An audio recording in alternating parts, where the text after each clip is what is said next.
coalition between PDDS or PDP with Lakas CMD? No. No? No, I cannot. Because nandyan si Marcos. Hindi ako believe na he's really a weak leader. Kaya ako sabi ko, totoo yan, hindi ako naninira na tao. Talagang weak. Kasi spoiled child, only son. Of course, he can talk. He delivers English articulate. Pero ang aral kasi kung saan-saan sa labas.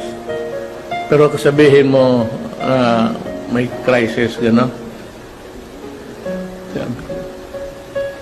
He's a weak leader. At saka may bagahe siya. Ano nga sinasabi ko sa inyo? Totoo yan. I do not voice lies. Masisira ka.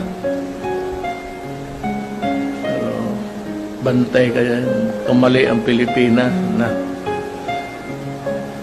I'm not saying mas maghusay ako. Maybe magkaroon silang maraming pera, may magpahiram, or mga loans ng